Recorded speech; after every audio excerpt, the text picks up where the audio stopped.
Woo, the Golden Stallion, the man of tomorrow, Savzu, the rated R radio star. Well, you just heard a pump and a crunch, I'm sure. Coming to you. That was the seltzer sipping siren of radio. Seltzer sipping siren. Woo, man, you're gonna. Well, you know, I'll tell you, I'm actually not very good at making up these names. Usually, it's other people that come up with the names. And, like, it's usually the Sovryn Tech listeners, or you come up with it, Stephanie, or whoever comes up with these really great names. It's generally not me. But, anyway, yes, it is, if you hadn't noticed, we are coming from a car, okay? And we are doing the Relationship Rhombus, which often happens in a car. We always find ourselves doing this in the car, Brian. I know. It's a car cast. Well, it's a convenient time to make it happen. So, anyway, This month's, this is for July 2018, this month's Relationship Rhombus, we actually didn't get any questions in for this one, but we did get a couple of articles. So I think the articles would be, actually we might have 3 articles, we'll see how many we can actually get through here. But I think that these are a couple of fun ones maybe to get into, and may have like completely different answers really at the end of it all than necessarily what the article itself describes. So do you want to get, and of course, in case you didn't notice, you are being joined, like I said, the what is it, the seltzer sipping siren of the radio? Seltzer sipping siren is now the water guzzling goddess. That's right. Of the airwaves. We are being and joined, the road. Of course, but we are being joined by the lovely and hyper intelligent Dr. Stephanie Murphy, the boss, and always fun to do Relationship Rhombus with you, Stephanie. Oh, yeah. I look forward to these. Yeah, you didn't need the introduction. I think I needed the introduction more than anybody else. Wow, we got kind of some crazy navigation going on here. All right, anyway. You know, this is the funny thing. So usually these episodes run about an hour, right? Mm-hmm. Here's a little inside track on New Hampshire, okay? But it takes an hour to get from point A to point B. No matter where you're going. Yeah. You know, unless you're staying within your town or city or whatever, okay? You like, you know, it's just going to be an hour. Doesn't matter. Wherever you're going to go, it's going to be at least an hour. Sometimes it's more. But if you ever move to New Hampshire, and we certainly hope that some of you do, I don't know about all of you, just kidding. We hope you all move to New Hampshire. If you wish, you know, well, you'll find out about how that works anyway. So, all right, Stephanie, are you ready to get into these stories? Oh, yeah, I'm ready. Ooh, so let's do it. This first one here, it's actually from Business Insider, even though the link is going to take you to Science Alert, but it's actually a Business Insider story, which, I'll be clear here, Business Insider does their fair share of listicles and clickbait-styled articles. I actually find International Business Times better than Business Times itself. So, regardless, here's the headline for this story. And I know a lot of my patrons are going to get excited because, of course, this is Patreon-only content. Lust is complicated. Okay, lust. Lust is complicated, but studies show these 19 things make men more attractive to women. So we're going to go down these 19 things. What are these 19 miracles? Yeah, right. You know, it's pretty hard to make some men more attractive to women. Now, for clarity, so first off, this is from June 24th, 2018, this story. And it's by... Because I feel like I've read articles like this before. They but get recycled. I want to see if it says anything new. Yeah. They do get recycled. I mean, that's a fact. But this is written by Shauna Leibowitz. So... Doesn't ring a bell. Who's that? Oh, I don't know, but it's a woman. And she sounds... What ethnicity do you think that Leibowitz Leibowitz is? She's Janish, obviously. Yeah, I think so too. Shauna, cheers to you. Tablet. All right. Mazel tov. Mazel tov, Shauna. You always say mazel tov to a nice Janish person that you meet. You got to get a little more tongue in that. I am. I'm out of practice myself. Anyway, okay. So, actually, no, Shauna Leibowitz could be a guy. Like, that's one of those ones where it could be a dude, like shy and so on. I don't know. Maybe not. Okay, well, I guess we don't want to assume gender. But, yeah, maybe that's not a good idea. To me, it sounded, I thought woman was I did too. It's not Shauna, it's Shauna. No, but that's just the Jewish version of Shauna. Is it really? Yeah. What's Jewish? Shauna. You mean Janish? Shauna is like Shoshana. It's like a shortened version of that. Okay, all right. Shoshana. Yeah, you're right. All right. It means like rose or flower or something. Yeah. Anyway. Okay. So let's get into these 19 things, shall we? Yeah. And okay. I want to know about this, and I want to see if I can extrapolate any of these to women. Well, that's the thing. I want to get your take. How can women make themselves more attractive to other women? Yeah, well, I really want to know. Sure, that, and I think you can speak for all women, so, no. No, I don't speak for all women, but I'll give you my hot take on it. All right, there we go. I guarantee I'll have some hot takes. All right, so here we got from Miss Leibowitz, though she might be Mrs. Romantic attraction is a complicated thing that scientists still don't completely understand. But through research and experimentation, they've come up with many ideas about what draws one person to another. Below, we've rounded up some of the most compelling scientific insights about the traits and behaviors that make men more appealing to women. The best part, none of the items on this list require you to get cosmetic surgery or do a major personality overhaul. We're talking small tweaks like acting nicer and swapping your deodorant.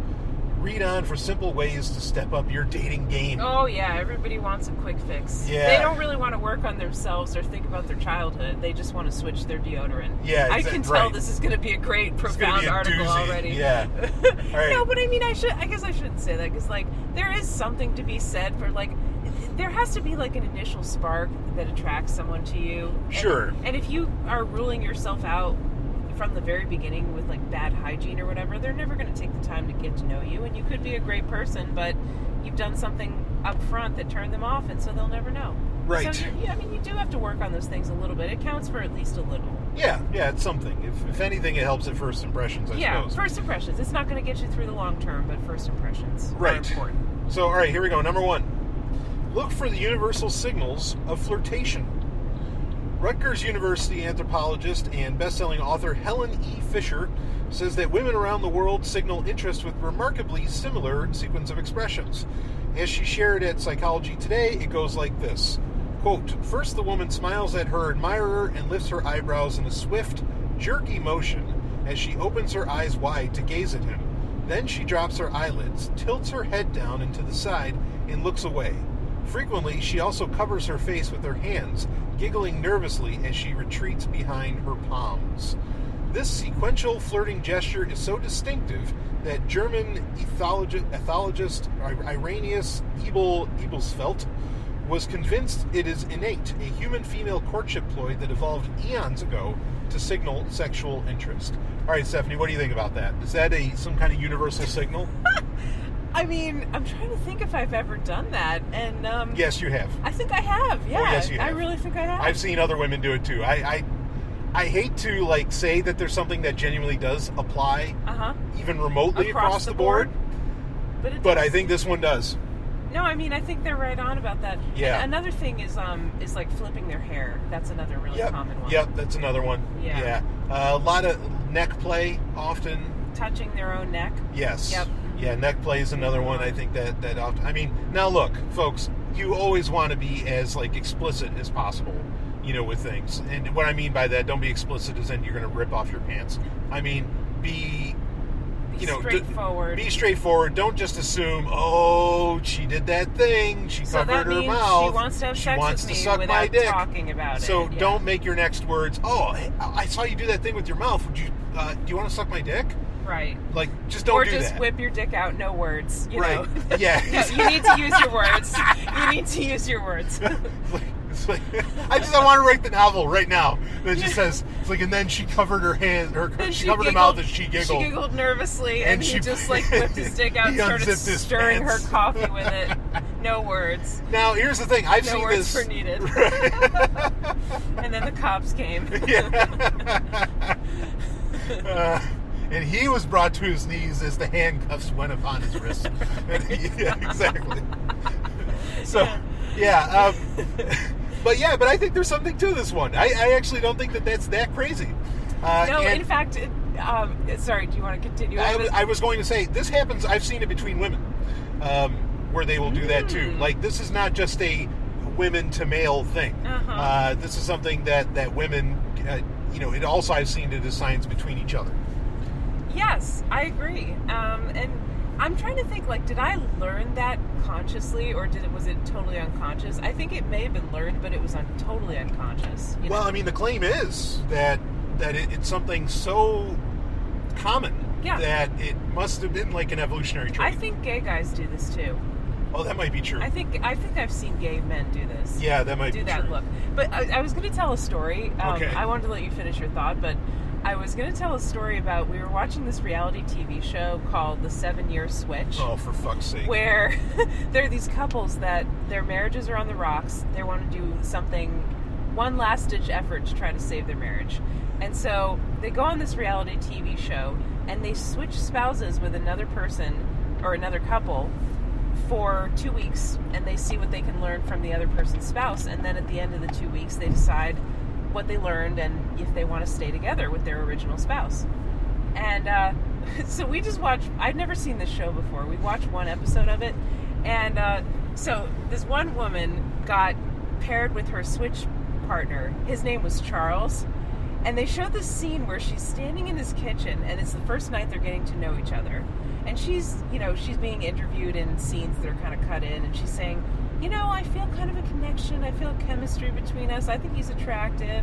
And then she's standing in his kitchen, and she goes, Charles, do you like to be in charge? And then she flips her hair over her shoulder, and she's wearing this like off-the-shoulder kind of shirt that shows off her shoulder. Yeah. She goes, pulls it down. Charles, do you like to be in charge? And then she flips her hair and exposes her shoulder. Oh. And it was just like, okay, if I've ever seen a universal flirting gesture, that was it. Yeah, flipping the hair, pulling down the showing a little shoulder. It was so bad. It was just so obvious. Yeah, that was bad. If he didn't pick up on that, then he's a complete idiot. Yeah, well, granted, with those shows, there's some clever editing that goes on, and you never really know. Yeah, but you can't edit that. She really did that. Yeah. Unless she was acting, but, I mean, it looked pretty real. So, Yeah. Anyway. I don't know. It made me think of that. Sure. And all weekend after we saw that, Brian and I were looking at each other going, Charles, do you like to be in charge? Yeah, and then pretending to flip our hair. Well, I would pulling just down our shirt to expose our shoulder. I would just keep saying, Q Scott Baio, of course, and bring him on. Hey, where's Buddy? But anyway. All right, so you want to move on to the next one? Yeah, what's the next one? All right, next one. Look for someone in your league. Wait a second. I'm sorry. I think I need to ask a clarifying question. Yeah. So that last one was, this article is supposed to be things that men can do to make themselves more attractive to women. But it was talking about a flirting gesture that women do. Yeah, looking for universal signs of flirtation. Oh, okay. So the thing that men can do is be aware of the things that women do to flirt. Got it. Yeah. Okay. Yeah, there you go. All right. That sort of counts, I suppose. I wouldn't have led with that for number one. No, because it doesn't exactly fit the point. But okay, what's number 2? All right, next one is look for someone in your league, quote unquote. So men and women are attracted, or men and women are attracted to people who are as attractive as they are. In one study, researchers at the University of California at Berkeley looked at the behavior of 60 heterosexual male and 60 heterosexual female users on an online dating site. While the majority of users were inclined to reach out to highly attractive people, they were most likely to get a response if that person was about as attractive as they were, as judged by independent raters. Quote, if you go for someone roughly equal to you in attractiveness, it avoids 2 things. End quote. Nottingham Trent University psychologist Mark Sargent, who is not involved with the study, told The Independent. Quote, if they are much better looking than you, you are worried about them going off and having affairs. If they are much less attractive, you are worried that you could do better. End quote. And that's that one. What do you think, Stephanie? I agree with that. And I think it's solid conventional dating advice. They do a lot. I've seen a lot of studies about this where people tend to pair off with people who are about roughly equal attractiveness to them. But I mean, you can say attractiveness is arbitrary, but attractiveness rating as judged by a crowd, I guess you could say.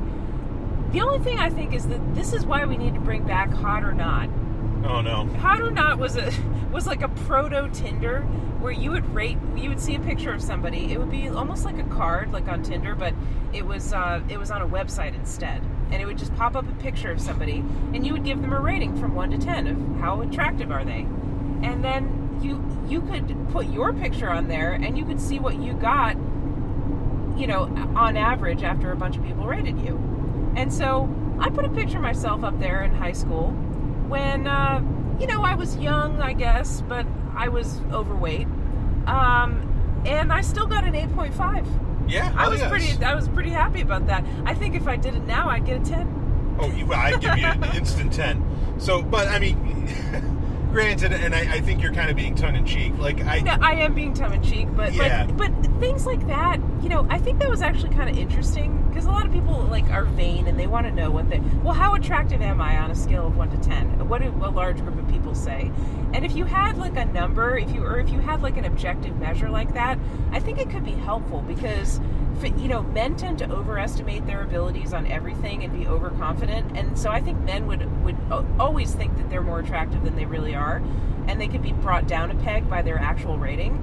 But women tend to underestimate their abilities and underestimate themselves, and so women would say, "Oh no, I'm not very attractive," but then they would realize how attractive they are. I didn't think I would get an 8.5, but that was actually a good confidence boost. Yeah, I can see how that could be helpful, but at the same time, a lot of attractiveness is based upon presence. A picture can only do so much. Uh-huh. That's superficial true. Isn't even the right word to describe just how surface level that kind of thing would be. I would call it one-dimensional. Yeah, and just there are women who I think, I've seen pictures of them, they are so not photogenic, but you get them in real life, mm-hmm. and they are just gorgeous. Yep. They are jaw-droppingly gorgeous. Yeah. But in photographs, they just can't take a great picture. Mm-hmm. It's just not, for whatever reason, it just doesn't happen for them in pictures. But in real life and in motion, they're just stunning. Not somebody that I consider stunning, but somebody that I think is an example of this is, what's her name? Kathy Catanzaro? Casey. Casey Catanzaro from American Ninja Warrior. Follow her on Instagram. Now, if you, and I'm being conventional here, and normally I wouldn't judge anybody in these ways, okay? But I'm just saying, on Instagram, she looks odd. I feel bad even saying it. She looks almost alien. She doesn't photograph too well? No, she doesn't photograph well at all. But then watch her on American Ninja Warrior, and she looks fantastic. Yeah. And it's not because she's on TV or something like that. She has a smile that doesn't freeze frame well. Yeah. That's what's going on. And so that's the thing, is that I get what you're saying, love, and I know you're being, like I say, tongue-in-cheek with hot or not. But, I don't know, there's a lot more to attraction. And this is the thing, too. So I completely agree with that. There's signals that you can put off in person in real time that you just can't put off in a picture. Right. Okay. So now another point to that is that attractiveness it's a subjective thing, yes, mm-hmm. but also there are things that you can work on and enhance that can make, if you have a face for radio, okay, if you don't have, let's say that by hot or not standards, you do not have an attractive face, and you're a guy. Mm-hmm. If you work out, okay, if you build up, good-sized arms or have a nice body and stuff like that, that can make up for your lack of symmetry in your face or whatever's going on with your face. And that really can make up for a lot. You can grow a beard to hide asymmetries as well. Sure, you can do that. There's a lot of tricks that you can do, some of which take a lot of time that this article isn't going to describe, where you can rise above your station, as it were. Yeah. But yes, generally, and it seems that this just naturally happens, is that people, if we were to be superficial and rate people between 1 and 10, it does seem that 5s stick with 5s, and so on. 7s stick with 7s, etc. That does seem to occur, and I don't know what to say about that or whatever, and I'm being very conventional in even saying that. Do I think the world should work that way? No, it should be about what's on the inside, blah, blah, blah, I know, but there it is. So, all right, do you have anything else on that one? Just a question for you, I guess. Sure. Have you ever dated someone who you felt that your attractiveness level differed very much? Oh, fuck yes. Every time. Every time? Every time. So you always think, what, that the women are more attractive than you? I regularly, admit, I do not think that I'm an attractive guy. And there's something to be said for that, meaning that, that's actually, if I were to give dating advice, mm-hmm. I would say don't do that. Never do that. Never do what? Say that you're not attractive. Ah. Because that comes off as a lack of confidence, which is like the primary thing to have. And the person starts thinking, maybe he's right. He's not very attractive. Right. So, the thing about you, Brian, like, I always say this. When I met you, I immediately thought you were you exceeded my expectations about how attractive you were. Sure. And, like, I never saw a picture of you before meeting you in person. Mm-hmm. Because we didn't meet on a dating site. We met in person.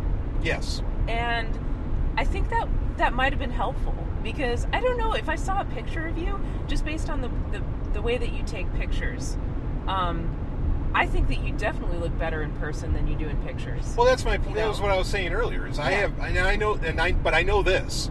Okay, I don't think I'm attractive, but I know I have presence. You do. And so if I'm there, if I'm in the room with you, it's a very different situation. Yeah. You know. I always thought you were attractive, though. Well, I appreciate that. I think we're about equal. No, and I've said to people, like, there's times where I've been talking to a gal or something, and I'll say, like, look, I'm not attractive, and then they'll come right out and say, oh, no, I think you're very attractive, and they have no problem, and it's not even a conversation like that, and they just, anyway. Gene Simmons famously said, I'll be the ugliest guy in every room, but I'll walk out with your girlfriend, and I think there's truth to that, because Gene Simmons does have presence. He's a big guy. Yeah. And also, he has the confidence. He has a lot of other things going for him that... Yeah. I really think for women, for heterosexual women, when they're talking about men, looks are not the most important thing. No. Like, there are things that are way more important. Being unique in a good way. Yeah. Being confident. Yep. Healthy. Healthy. Yep. Yeah. Showing that you have your shit together. Yep. Or have some kind of status, I guess you could say. Sure. Whether that's money or whether that's just emotional maturity or, just, I don't know, something that shows that you got your shit together, Yeah. Yeah, I mean, good looks will generally only get you so far, and oftentimes really great-looking guys, like conventionally considered great-looking guys, are complete assholes, and they never get tied down in a relationship anyway. Oh, and, they're the worst in bed, because they don't believe that they have to try. Exactly, yeah. They can sleep with as many women as they want, and they never have to learn how to eat pussy, they never have to learn how to please a woman. They just, they just go for the numbers, and they don't even have to think about asking for feedback. Yeah, exactly. Yeah, so I mean, I think to some degree you can, for lack of a better phrase, you can rise above your station in that you don't have to stay in your league, but you've got to rise out of your league, as it were. Okay, if we were to use these conventional terms. I mean, I think every woman I've ever been with has been, like, well outside of what I would normally consider my league. But then I do a lot of things to do that very rising out of, So, I mean, that's what I got. But anyway, anything else? No, we can move on to the next one. All right. Let's see. Present yourself as high status. This might kind of point at what we were just talking about.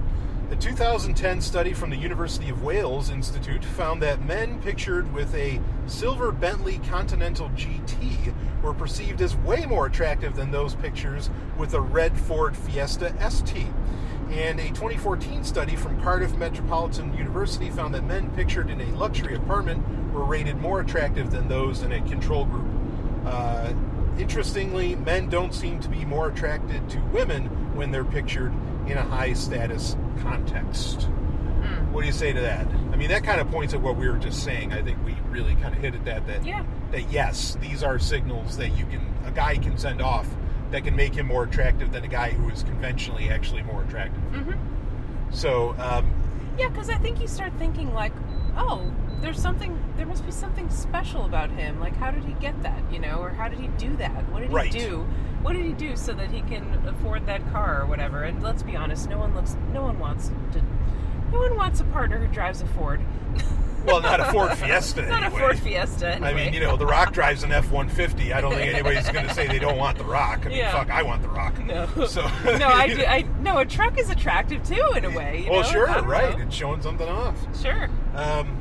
Yeah, but it is interesting about, and I think it's true, though, what they're saying, conventionally true. Again, we're all talking conventionally here, okay? Yes. That women, like, it doesn't matter if they're in front of a Bentley or if they're in front of a Fiesta or something.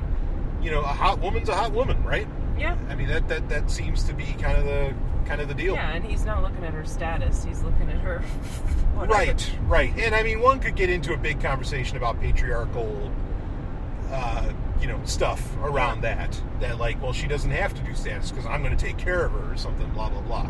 You know, I mean...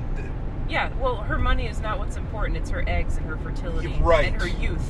Right, and people want to make evolutionary arguments around that, which I think are that's problematic. The worst. That is problematic. Yeah, I'll say it. Yeah. So, all right, you want to go on to the next one? Yeah. All right, next is look older. This is interesting. Mm-hmm. Now, obviously, this is... Well, I'll read it first. I was going to say, obviously, this is true for men, not women. I think conventionally, unfortunately. Psychologists call it the George Clooney effect. A 2010 study of 3,770 heterosexual adults suggested that women often prefer older men. As the women became more financially independent, they said they liked older guys even more. Quote, we think this suggests greater financial independence gives women more confidence in partner choices and attracts them to powerful, attractive older women, end quote. Lead author and University of Dundee psychologist Fiona Moore said in a statement. Evolutionary psychologists say that younger women and older men often pair up because while fertility only lasts from puberty to menopause in women, it can extend long into midlife for many men. Society also gives men greater opportunity to accumulate status and resources as they age. So what do you say to that? Oh boy, yeah, that's a whole big thing. It's a big thing. It's Yeah. not saying that it's right. No, it's not saying it's right. I mean, it is true that older men often pair up with younger women. Yep. I would say that, there's always a thing, like from the time that boys and girls are young, the girls are just always more mature than the boys. Yes. And it's no wonder that women choose older men because, having an age that's older can sometimes make up for that gap in maturity that never really closes, Right. Well, I mean, this is something we talked about on a recent Sovryn Tech. Mm-hmm. You and I, we were talking about how, what is it, the amygdala that develops faster in the female brain? Oh, no, the frontal cortex. The frontal cortex, Yeah. Sorry, that's what it was. That helps with judgment. Right, yeah, okay, so the frontal cortex. And that is kind of, in a way, it can be considered scientific proof that women do mature faster. Yeah. Okay. And I remember I was listening recently a podcast that you and I both enjoy, which is the Workationing podcast with Carrie and Kelly. Oh, yeah. And, they were both saying, and Kelly was being a little more poignant about it, saying that, when she was in her 20s, early 20s, she totally wanted the older guys, like all the way. So it does seem to be a thing. And I think that you could make kind of a scientific case for it. But I think I like the way you said it, Stephanie, that it's a gap that never really closes. Yeah. Because men are still men. Right, so you have to compensate for it by going for an older man. I mean, there's a chance that maybe they've grown up a bit, but it's still slim. Just because they're older doesn't mean that they're more mature or that they're more experienced. It doesn't guarantee it. But... No, it is no guarantee of virtue. Yeah. So, but yeah, I think it makes sense. And most women that I've ever really talked to on that kind of subject, generally they want to date older guys. Like, in fact, they're looking for the gray, or some kind of gray, like salt and pepper, maybe. You know. Interestingly, I think there's a point on the flip side where boys, I think, are interested in older women. Yeah. Like teenage boys, I think, can be interested in older women. Cougars and cubs. Yeah, woman in her 40s, man in his 20s. Sure, the math teacher, honestly, I'm just going to say it. I mean, I felt it when I was a teenager. Like, I'm not going to say her name, but holy shit, was I, like, attracted beyond words. I'm not saying that that's okay or whatever, but I mean, it's. Now, what attracted you to an older woman at that time? Was it something like she's mature and she knows what she's doing and she can teach me, or she, you want to submit to her, or is it just that she was a woman and she's attractive? Some of it might have been a bit of a submit thing. I think, you know what I think it really was for me? Because also, when I was 18, I was dating a woman that was in her 30s. And I think I wanted the either conscious or unconscious signals that I was considered like a man. That I was considered, oh, no. You're not like all the little boys. You've grown up. Man. You're a manly man. You're the real deal, right? Yep. And I think when an older woman finds you, then, there's older women that like younger men, and hey, go for it. Share, do your thing. Demi Moore, please. All right. But yeah, I think I was looking for kind of that acceptance and that signal saying that, no, I'm different. I'm special. And being attractive to older women, or if at the very least slightly older women, I think kind of like led me to feel that way. That's interesting. Yeah, so that's kind of my take on that. But do you have anything you want to add as far as that goes? Nope. Okay. Next. Next one is, because we got a lot to go through. Yeah. Next one is grow a light beard. Oh yeah, that works. That's one I've heard. Every article says this. Okay, so let me read it. In a 2013 study from researchers at the University of New South Wales, researchers had 177 heterosexual men and 351 heterosexual women look at images of 10 men in one of 4 conditions: clean-shaven, light stubble, heavy stubble, or full beard. Participants rated the men pictured on several traits, including attractiveness. That women said the most attractive beard length was heavy stubble. Quote, facial hair correlates not only with maturity and masculinity, but also with dominance and aggression, end quote. Write authors Barnaby J. Dixon and Robert C. Brooks. Quote, an intermediate level of beardedness is most attractive, end quote, they add. So I don't know about the aggressiveness. I think it gives you a strong chin, which may show off strength. I don't know that it has to be aggressiveness. But, what do you think about that, Stephanie? Well, you said, yeah, you agreed.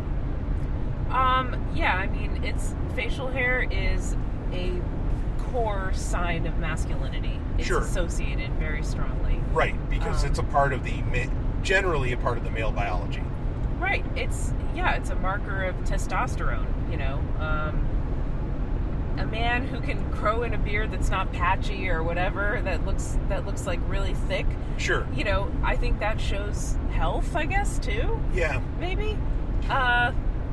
And I don't know why, like a, short stubble is more attractive than like a full-on Santa Claus beard, but the Santa Claus beard kind of looks messy to me. I don't know. It looked like unkempt. Yeah, it just looks a little bit like pubes, and it's not very. I don't know. It's not very nice. You think about kissing a guy like that, and it's gonna get in the way. Yeah, how much hair is gonna get in your mouth? Right, and yeah, I want to see his face in there. I don't want it to be buried.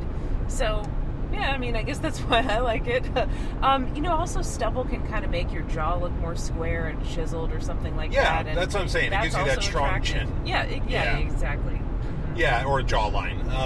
Yeah, absolutely. I'll admit myself, I cannot grow a full beard. Like, I can do a pretty good goatee.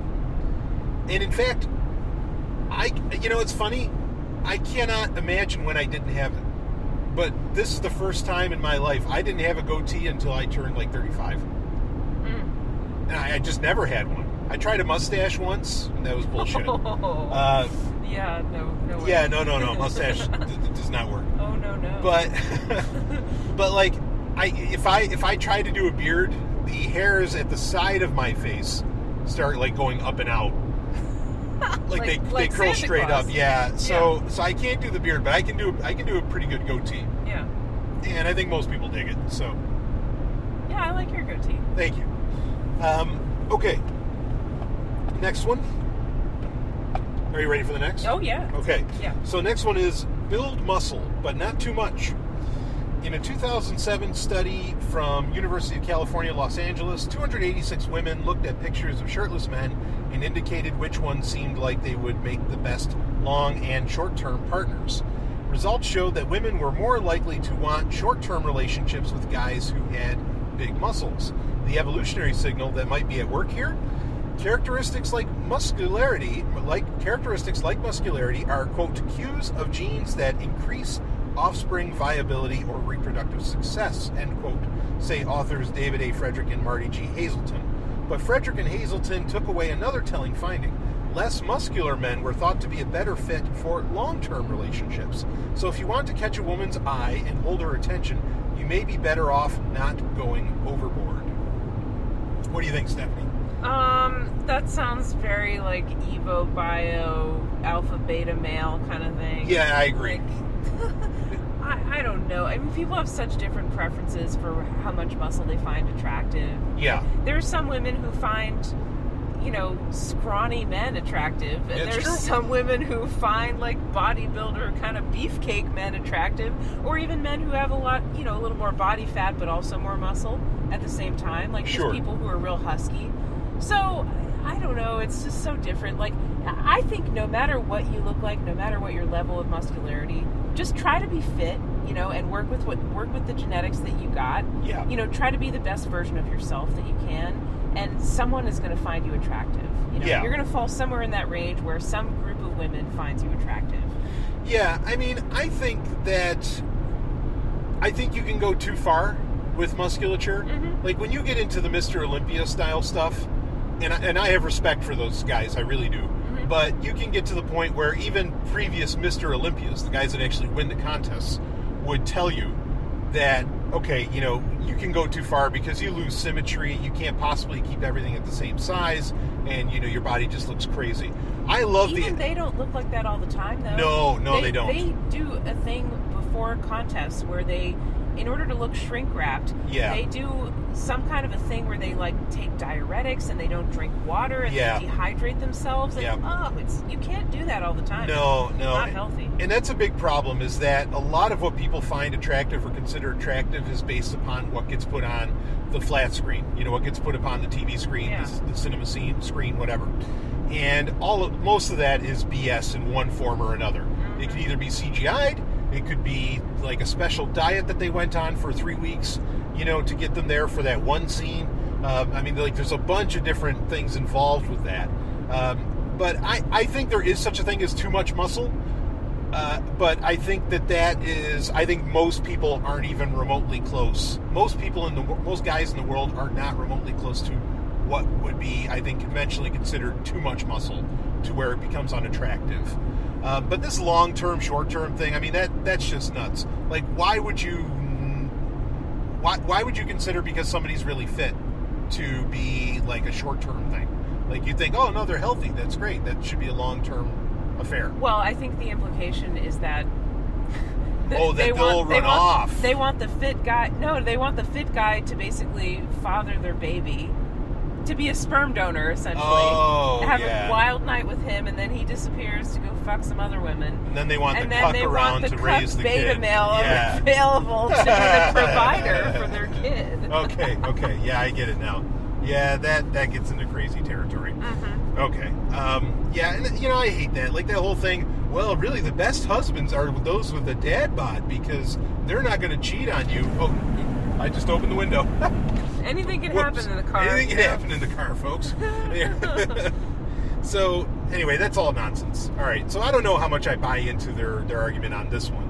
But impressively, it's the first one we've really disagreed with. Yeah. So far on the list. Yeah. So let's keep going. Be kind. I think that sounds great. There we go. There's a little bit less superficial one. Yeah. One of the best documented findings in psychology is the halo effect, a bias where you unconsciously take one aspect of somebody as a proxy for their overall character. It's why we think beautiful people are good at their jobs, even when they aren't necessarily. As psychologist and writer Scott Barry Kaufman notes, the halo effect works in other ways too. In a 2014 Chinese study, more than 100 young people looked at images of men and women's faces and rated them on attractiveness. Each face pictured was paired with a word that described either a positive personality trait, like kindness or honesty, or a negative personality trait, like being evil or mean.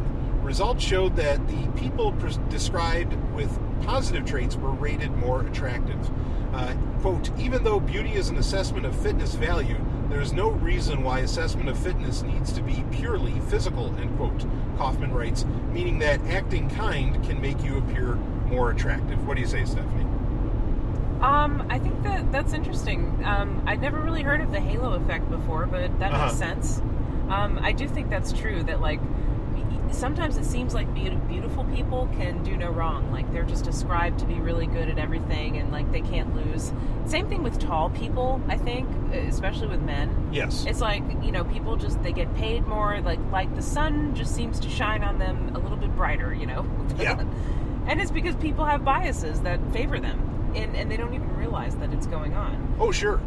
So, okay, so they're saying you can make a halo effect by being kind. Yes. Okay, well, that sounds good. I mean, yeah, I want everybody to be kind to me, and yeah, it does make people seem more attractive when they're friendly and kind. Sure. Sure. I agree. Absolutely. It's definitely more attractive than someone being mean and standoffish. Yeah. Yeah. They go, what's that jerk's problem? Why are they such an asshole? Right. Exactly. So, yeah, be kind. I think that's a good one. Yeah. Yeah, that works. All right, here's the next one. Now, this one's... I have some things to say on this. Wear red. Wear okay. the color red, yeah. But don't drive a red Ford Focus. Yeah, Fiesta. Yeah. I have thoughts on this. So anyway, let me read it here. A 2010 cross-cultural study with participants from China, England, Germany, and the U.S. found that women are most attracted to men wearing red. In one experiment from the study, 55 female undergrads looked at a color photo of a man in either a red or green shirt and then rated the man's attractiveness. Sure enough, the man was rated significantly more attractive when he was wearing a red shirt. The results were similar when researchers compared the red shirt to other color shirts as well. Interestingly, participants generally weren't aware that the man's clothing color was influencing their perception of his attractiveness. Now, I'm going to bring this up real fast. Captain Picard. Okay. Oh. I don't think people realize just how much that red uniform did for Patrick Stewart. That's true. Okay. And it's something that I kind of... So, me personally, I have, since I was a very young person, I have been on the quest for cool. What makes cool? What are the elements of cool? That's right. And I learned and there's not a lot of people that are on that kind of search. I learned very early on about the color red. Okay, now one can get into, red inspires this in your mind, and passion, and anger, and, other things, whatever. I mean, that's a whole other thing. But the color red, I really came to recognize this power of the color red.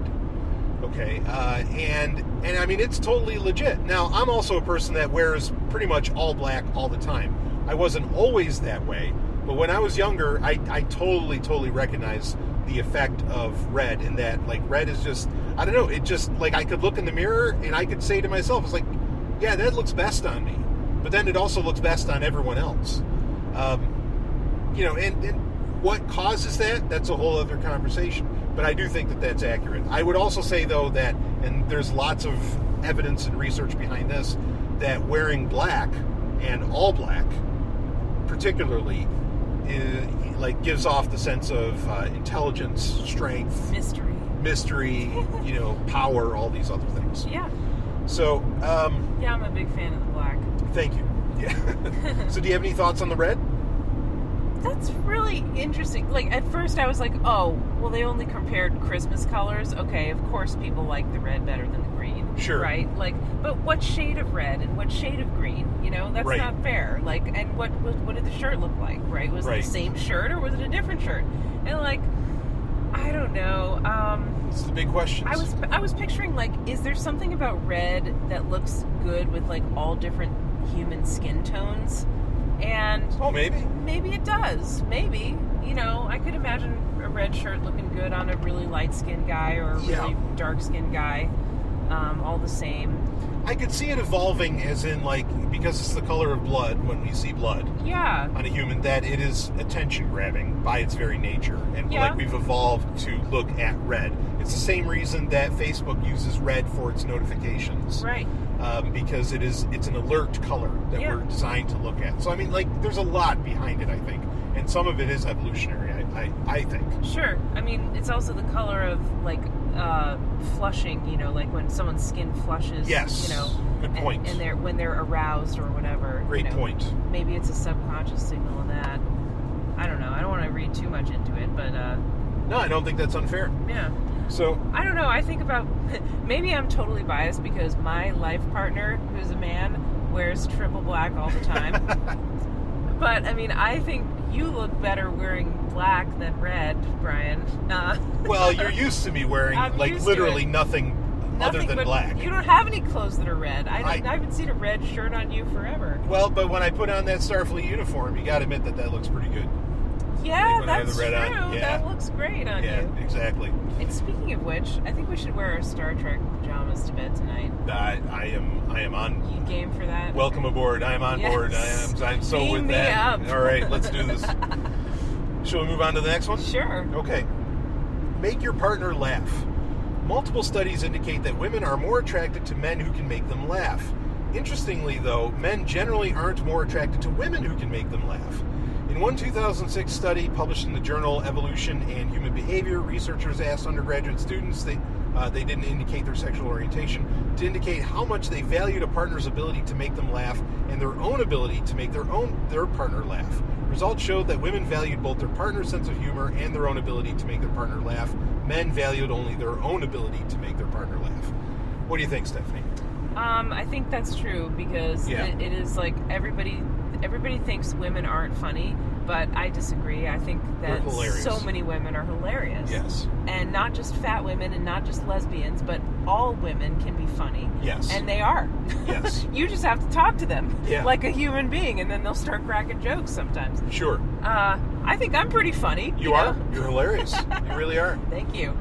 Now, I will say about men, there have been some butt-ugly men who are just, like, not attractive at all, who made me laugh and were really funny, and I started thinking, he's kind of cute. Like, sure, I like that. There you go. And so, yeah, that really works. A sense of humor is one of the biggest pluses out there in terms of attracting a woman for a man. Yeah, I agree with that. I don't really have anything to add to it. I think that's also accurate. So figure out how to be funny. I heard a study once where there were women who, basically the study's findings concluded that men feel better about themselves when women laugh at their jokes, and they want women to laugh at their jokes even if they're not funny. Oh, I don't. So as that, a woman, it was saying as a woman, you can make yourself more attractive to men by laughing at their jokes, even if they're not funny, which is so stupid. Yeah. God, could you imagine laughing at a man's joke that wasn't funny just to make him puff up his ego? And I don't know. That's ridiculous. But that's what the advice was. All right. So that's where we're at, people. Yeah. Okay, let's get on to the next one. I hope we can get to all of these before we have to wrap up here. Yeah. Well, we can do part 2. We can continue. Okay. So next one is walk a dog. Oh yeah, that works. Dogs are so cute. Yeah. Yeah. Conversation starter. Yeah, I don't think we need to really add to that. Like, I don't even feel the need to read that one. I think that's self-explanatory. Yeah. The link will be in the show notes. People can read it if they want. Here's one. Play good music. In a 2014 study, researchers at the University of Sussex asked about 1,500 women, whose average age was 28, to listen to simple and complex pieces of music and rate the attractiveness of the composer. The results showed that women preferred the more complex music and said they would choose the composer of the more complex music as a long-term partner. What do you think? That's interesting. I think it's accurate. I've heard women, like, I know women, if a woman can get into, like, prog rock, like, they're really into it, and yeah, I think they find the guys attractive. Well, I mean, not every guy is a musician, but I know a lot of women say that they find musician guys attractive. Sure. And sometimes to their detriment. They're like, they're a mess. They're an alcoholic, but he's a musician and he's so attractive. Yeah. That does happen, sadly. Yeah. But anyway, yeah. So, but I think that one's accurate. You got anything else to add to that? Yeah. Okay. Well, it's just that music is subjective. Yeah, that's the another genre thing of too. music, yeah. Absolutely. Let's see. Practice mindfulness. Australian researchers recently studied undergrads participating in a speed dating session and found that mindful men tended to receive higher attractiveness ratings from women. Before the session began, 91 students were asked to fill out a mindfulness questionnaire in which they indicated how much they agreed with statements like, quote, I perceive my feelings and emotions without having to react to them, end quote. Quote, I notice changes in my body, such as whether my breathing slows down or speeds up, end quote. Quote, I'm good at finding the words to describe my feelings, end quote. After each interaction with an opposite-sex partner, students privately indicated how sexy they found their partner and how much they'd like to date that person. Results showed that men were generally more drawn to physically attractive women. Independent coders had rated the students' attractiveness beforehand, but women were generally more attracted to mindful men. So point being is that it's not so much about the attractiveness. It's more about the mentality, the confidence, which I think mindfulness can just parlay a confidence. You know?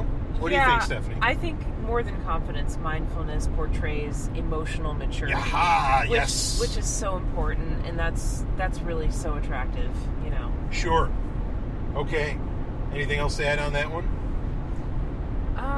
I think anyone can benefit from practicing mindfulness. Yes. You know, it's not, and don't just be mindful because it makes you a more attractive partner. Obviously, you want to be mindful because it helps improve your life. It'll put you in a better mood. It'll make life easier. You know, being aware of what's going on in the present moment, like realizing that all we really have is right now. You know, right. And that's where it's at. We have to be present with the present moment. Oh God, I'm just like rambling now, but okay. But it's important. You know, it's great to learn about mindfulness if you're not familiar with what it is. Sure. So here's the next one. Play extreme sports carefully. Yeah. Extreme sports. Okay. Well, I could see some women being attracted to men who take the risk and do something unusual, like an extreme sport, and it's also a kind of a showing off thing, dick measuring, you know. Yeah. Well, that's kind of their claim in the write up about it. Is they're saying that it's representative of hunter gatherer skills. And so it's like an evolutionary Oh, they're taking this evolutionary thing a bit too far. Yeah, I think that's a push. Yeah. I mean, and that's trying to fit that in with science. I don't know that I agree with that. You know, not that I'm a guy that can't play sports. Should you show off your gathering skills by going grocery shopping? Yeah, right. How about that? You know, and that you can pay for the groceries. And, yeah. So, anyway, let's go to we'll do this one here last. Wear a scented deodorant. Here it is. There's the deodorant one. Switching out your deodorant, like you mentioned earlier, Stephanie. Simply knowing that you're wearing a new fragrance can make you act more confident and even make you seem more attractive to other people. In a small 2009 study published in the International Journal of Cosmetic Science, researchers gave one group of male undergraduates a spray with antimicrobial ingredients and fragrance oil, and provided another group with an unscented spray that didn't contain antimicrobial microbial ingredients. Over the next few days, the men who used the scented spray reported higher self-confidence and felt more attractive. The strange part? When a group of women were shown silent videos of the men, they found those who were wearing scented spray more attractive, even though they obviously couldn't smell them. The researchers determined that the men using the scented spray displayed more confident behavior, which in turn made them more attractive. Okay, so it's not even a matter of the smells, which there is real science behind, like the attractiveness of various smells. Mm-hmm. It's about how it makes you act. Yeah, it's about this. In this case, it's okay. How does the person feel? What's their, and it might not even be smell in that case with deodorant. It might not even be fragrance, but how well does it work? Because you could be a guy that sweats pretty easy, right? Mm-hmm. So, so what do you think about that, Stephanie? What's your take on that one? It reminds me of that commercial of, like, For Sure deodorant, where it's like, sure, and then it has a person, like, lifting up their arms and cheering, and then unsure, and the person's, like, slinking down and, like, cradling their armpits against their chest, like, it's a very, like, submissive posture. So, yeah, I think that's true. Like, when you are worried that you stink, you definitely act differently. Sure. Now, I don't know, like, if you don't worry about that normally, if you already have a deodorant that you're happy with, is switching going to do anything? I'm not really sure. but I'm unsure about that. Raise your hand if you're sure. But yeah, I mean, maybe it could be an improvement. I don't really like, there's certain deodorants like Old Spice. I can't stand it. It reminds me of like a grandfather or something. Oh yeah, I don't know how musk ever became a thing. Yeah, I don't think, a lot of men's deodorants, I don't think they're attractive. Yeah. I would probably rather smell the person's natural scent, as long as it wasn't like an offensive BO. But that's just me. I don't know. Yeah, no, I'm inclined really to agree. You use like a lavender deodorant that's really subtle, and I like that. Yeah, well, I mean, I think lavender is one of those universal smells that people love. Mm-hmm. And I don't know what the reason is behind that, but it's so. So, anyway, yeah, I can kind of see, I mean, confidence is sexy. Like, certainly, and anything that builds up confidence for you is going to help you out in this situation. So that's really kind of a big takeaway here with any of these things on this list. So we're going to wrap this up here. We've been going about an hour. We'll wrap it up. To be continued. Yeah, this will be continued in part 2. It'll be the August 2018 Relationship Rhombus, which maybe we'll do in pretty short order. Because August is going to be a busy month for us. So, and then we had the other stories that we wanted to get into. Maybe we'll get to do both of those, since we'll have a shortened version of this when we do that. So anyway, Stephanie, thank you so much. I think we covered some great stuff in this. A lot to talk about, a lot to cover there. And again, there's 19 of them. I thought I was being ambitious when I said that, we've got like 3 stories we're going to get into. So we'll cover this one in part 2 of this Relationship Rhombus episode, which will come out. That'll be the August 2018 Relationship Rhombus. So thank you again, Stephanie. Thank you. Woo, Thank all right. you. Yay. I will see all of you on the other side. Still more episodes to come out for July. You just wait. I know there's only a couple days left. Trust me, I can make it happen. I'll see you on the other side.